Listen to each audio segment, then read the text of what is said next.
Hi, this is Erica Mullen. I'm doing a tutorial of my squirrel that I made actually quite a while ago when I was in middle school, and I just thought, why not do a very similar drawing, kind of update it a little bit. But so this is just me drawing my squirrel over in Illustrator and getting the colors in and editing and using a little bit of the newer techniques that I've learned.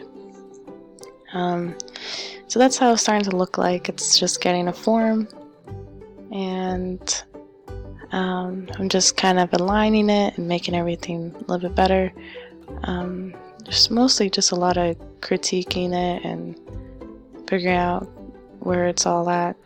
One of the main parts that I had a hard time with was getting the lines right. So I can do the lines, it's just not kind of where I want it to be. I wish I can color the lines all together. I could have just selected it all, but I didn't think about it. So I just did each individually. And so that's later in the video where I colored or deleted the lines and kind of had that look that I wanted. But when I look back, I like the look that I just made too.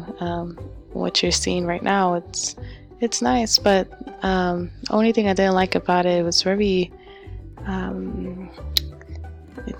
I don't know, it's kind of starchy. I don't know what the word is, but it looked a little bit too crisp, and I didn't want it like that. I kind of wanted to look a little bit more sleek, no lines showing, almost like realistic, but not really.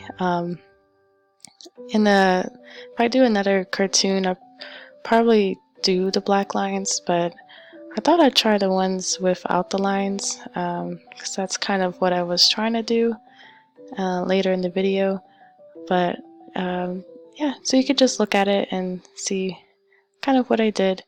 There's not too much different other than realigning structure, adding the way that I actually do a little bit of my line work is I use shapes first. I use squares or circles, and then sometimes I'll just add in my anchors and pin it from there. But I do know how to use the pen tool. Without it, it takes a little bit too long for me, and I feel like, oh, I could just use the bigger,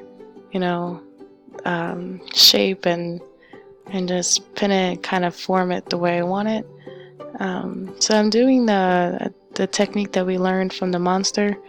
I kind of wanted to add a little bit of highlights to it, and I kind of got caught up in some extra stuff. But I didn't really go for it at the end, and I just decided I'll add in my shadows manually. The grain tool, it's just for some reason it's too heavy, and I noticed that ever since the monster illustration we had. So I actually put on like %4, like the lowest I possibly could, because I noticed too grainy, not like the illustrator that was our teacher that did it. It looked finer than mine, so I'm not sure why, but it could be my processor or my computer, or I just didn't set it right. I don't know, but I did try to go for that soft grain look. It just didn't really work out before. And so later in the video, I did use the grain, but I used it more as a snow texture. And then, so I'll just let you watch and see what I did. I just kind of went crazy with trying what I wanted to see, or add some swirls. It didn't really look good, so. But anyway.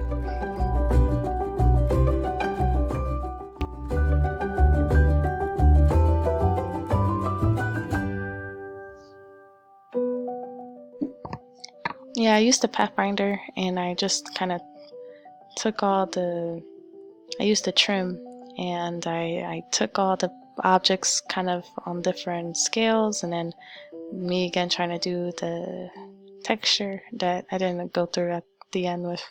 But yeah, so that's just looking into texture of what I wanted for my fur to look like.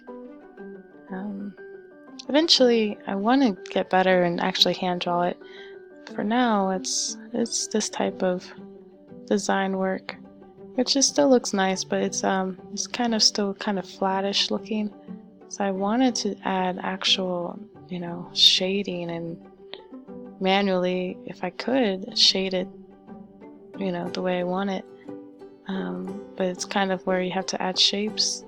So getting a tool later down the road to draw, with your hand on the computer to add your textures and your shadows.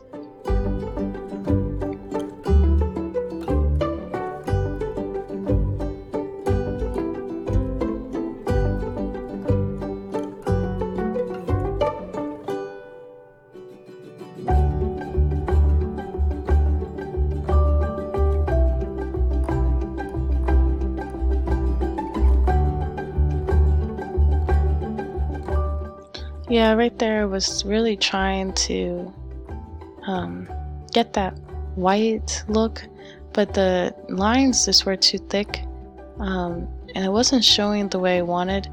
Something like that, but it's not really what I was looking for. That way it does look nice though. I look back and I'm like, I could have kept it like that the whole time.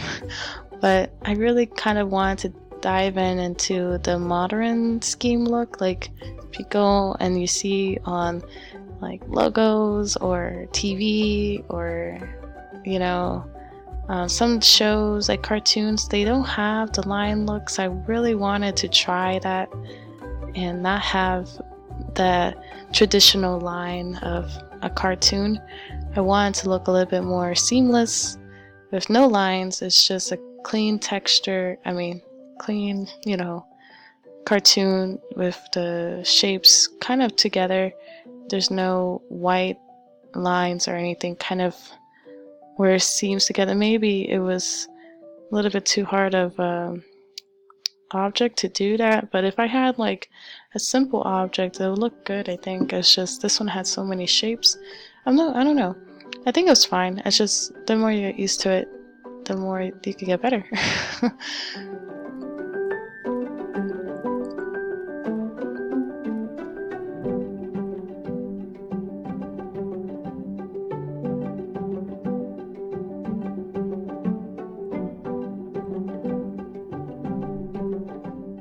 So what I was doing with the lines, I either deleted it or mostly on the face, I didn't delete it. I made it, what's the word?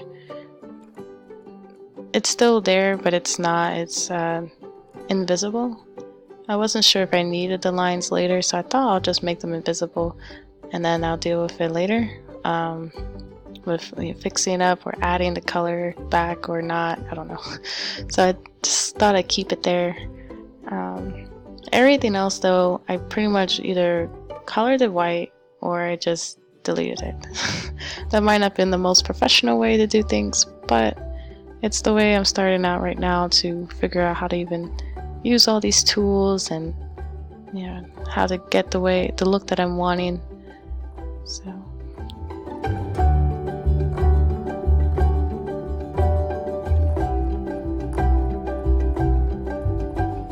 So this is the finished work. There was a part where I didn't know if I had to do videos, so I did one just in case, which I'm glad I did. But that's the finished product. I was just showing you from the beginning to the layers that I added, different layers. And so there's the background layer, and I was showing you kind of what I put into it and kind of what I did really quick. And then the second layer was the character, and I added actual texture on top to look like it's in the environment. The third layer was the snowflakes. For some reason those snowflakes were not going on top of the character, so I just made a whole new layer with that. Then I was showing you how do you get the text so you can sign your piece. And you can always pause and go through again with that. But that's basically it. You can kind of see a little bit where I didn't actually record it, and it was right here. And that one I was trying to do with the details of texture, but it wasn't much that it was missed. And it's just this part getting from here to here, so here and here. And that's basically it. I just cleaned it up a little bit, add some textures, did the background, and it kind of showed you with that, with the layers. But I hope you enjoyed it. Thank you for, watching through the video.